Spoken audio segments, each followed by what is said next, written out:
The diner was nearly empty as Emma wiped down the counter, exhaustion weighing heavily on her. Tips had been terrible, and rent was due in just 2 days. Then the door swung open, and a sharply dressed man entered. His presence was commanding, his tailored suit worth more than her entire year's salary. When she handed him the bill, his wallet slipped open, and inside was a photograph. Emma's heart stopped. It was her mother. Hands trembling, she whispered, "Sir, why is my mother's picture in your wallet?" Emma's breath caught as she stared at the familiar photograph, tucked inside the billionaire's sleek leather wallet. Her mother's warm smile gazed back at her, frozen in time. It didn't make sense. Her mother had never mentioned knowing someone like this. As the man calmly retrieved his wallet, laid a crisp $100 bill on the counter, and turned to leave, panic surged through Emma. She couldn't let him walk out. "Excuse me, sir," she called out, barely above a whisper. He paused,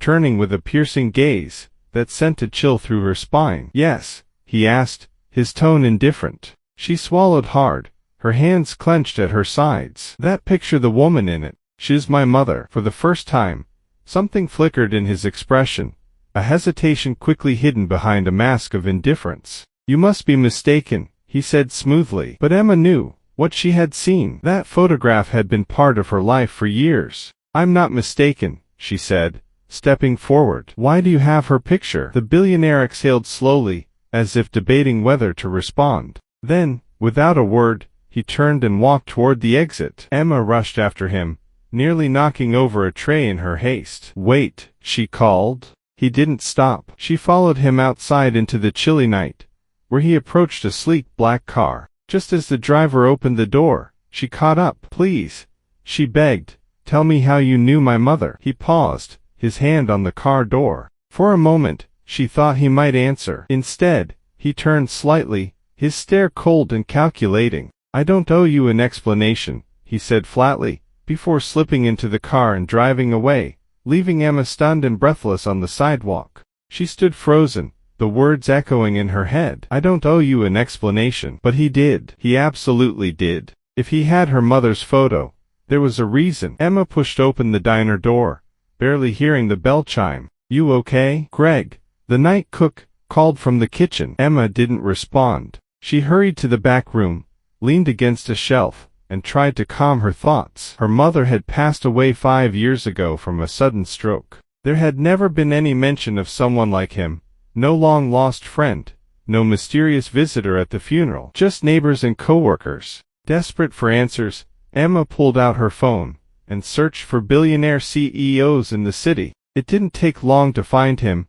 Alexander Pierce, real estate mogul, worth billions. Her stomach tightened. Why would someone like him have a photo of a woman who had been a nurse in a small clinic? The next morning, she boarded a bus to downtown, determined to find the truth. Alexander's company headquarters stood tall and intimidating. She entered the vast, gleaming lobby, feeling completely out of place. At the reception desk, she asked to see him. "Do you have an appointment?" the woman asked. "No," Emma replied, "but it's personal." The receptionist remained polite but firm. "Mr. Pierce does not accept walk-ins." Emma scanned the room, desperate. Then she spotted a distracted young man, walking toward the elevators with a badge. Thinking quickly, she fell into step beside him. "You forgot to send me that report Mr. Pierce wanted," she whispered. He looked confused, but it worked. His badge let her through. She entered the elevator, heart pounding, and pressed the button for the top floor. When she arrived,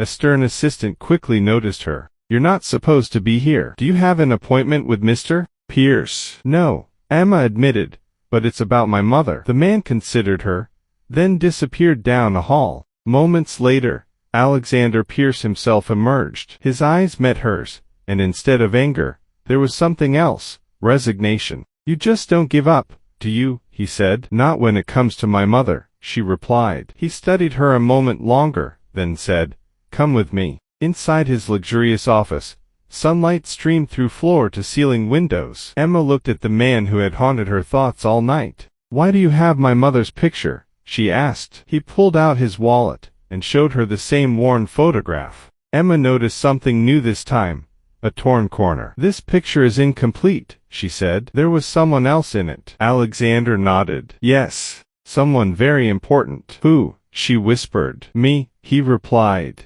Emma's world shifted. That doesn't make sense. But as she looked at him, really looked, she saw the familiar eyes, the shape of his jaw. You knew my mother? She asked. I loved her, he said. She staggered back. Her mother had never spoken of him. I don't believe you, she said. Alexander opened a drawer and handed her a complete photograph. Her mother, younger, radiant, and beside her, a younger Alexander. Why didn't she tell me? Emma asked, tears stinging her eyes. Because I wasn't the man I should have been, he said. I made a mistake. He explained how ambition had driven him away. His wealthy family disapproved, and he left her mother to chase success. I thought I'd come back later, when I had everything, but by then, it was too late. Emma's hands trembled. You abandoned her and me. Alexander's voice cracked. I did, and I've regretted it every day since. Emma's mind raced. Why now? She asked. Because I lost your mother. I don't want to lose you too, he replied. She wanted to scream, to cry, to demand why he thought he could make it right, but instead, she asked, do you even know what she went through? Alexander's pain was visible. I do. And I'll never stop regretting it. He stepped closer. I don't expect forgiveness, but I want to give you the future you deserve. Emma was torn. Then he said something that changed everything. You were never unwanted. You were never forgotten. I would have loved you, if I had known. Emma looked down at the photograph again. Her mother, smiling, beside a man she had once loved. Alexander reached into his desk, and placed a small velvet box in front of her. Your mother gave this to me, to give to you when the time was right. Inside was a delicate silver necklace. Engraved on it were 3 words, forgive, love, begin. A sob escaped Emma's throat. Her mother believed in second chances. Maybe, just maybe, she could too.